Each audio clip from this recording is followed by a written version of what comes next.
Hi class, this is Professor Viersen, and I wanted to help you with a couple of the problems from Chapter 2.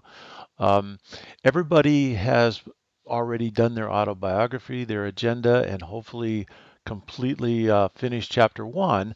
But in case you didn't, it's only a 10% deduction if you turn in any of the homework questions late. And chapter one was mostly something you could look up in the textbook or do trial and error, or especially use Help Me Solve This. This is a great tool when you're using My Accounting Lab. You can skip ahead. For example, I can skip ahead and I can see overall what this is going to look like for this particular problem. So let me go ahead and put up the data for this problem.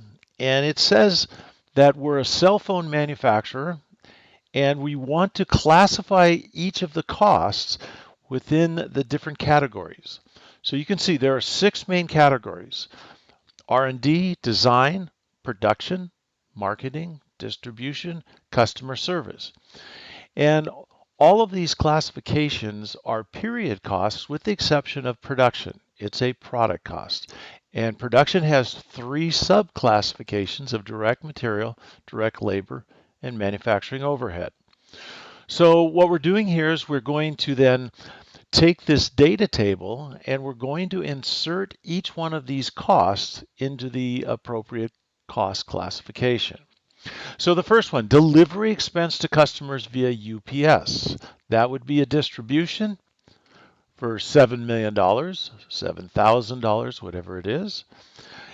The salaries to salespeople would be part of the marketing costs, which is a period cost. The chipset, that's actually the material that goes into production. So that would be $56. The exterior case is $9. The assembly line workers, that's the direct labor that goes into creating this particular cell phone that we're producing. And then we get to a point and we get to check our answer, and we have the right answer so far. So you'll have different numbers than I have, but I'm just kind of helping you through this. Now, technical support is customer service. So I'm going to go over here and do technical support for $3 million, assuming that we're talking about millions. Depreciation on plant equipment. Okay, anytime you see the word plant, factory, equipment, any of those things, those are key words that tell you it's manufacturing overhead. So that's $60 million.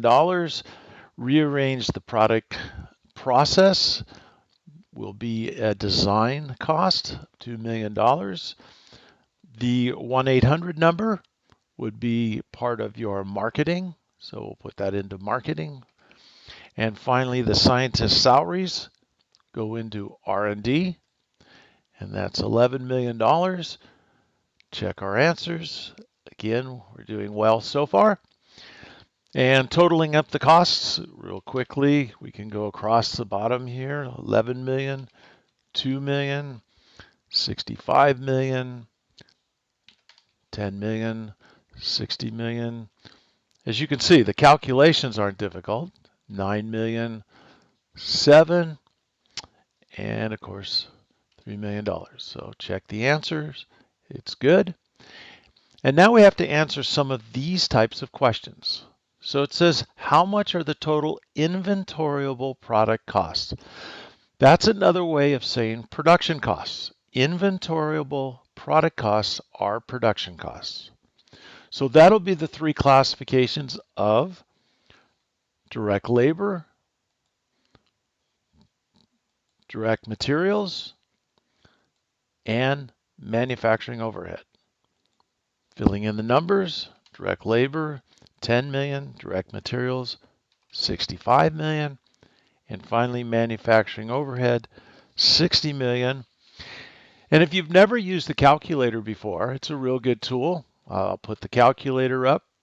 And the good thing about the calculator is when you use it, it will first do the calculation. So I'm going to add up 10, 65, then plus 60 equals, and wherever my cursor's at, it will put that number into the cell. So checking my answer, I have all of my product costs. Next, I want to determine what is going to be my prime costs. So calculating prime costs, everything that's not a production cost is going to be a prime cost. So, oh, I'm sorry. Everything that goes into production as far as direct labor and direct materials is a prime cost. I was thinking of period costs. So direct labor, materials, 10 and 65. Total prime cost is $75 million. And now it wants to know the total conversion cost. Conversion, as you'll learn in more depth later on in another chapter, is going to be the labor that goes into converting the costs and the manufacturing overhead. So direct labor is 10 million, manufacturing overhead is 60 million, conversion costs are 70 million, and etc. So this is basically what you have when you do problem number 6, and hopefully that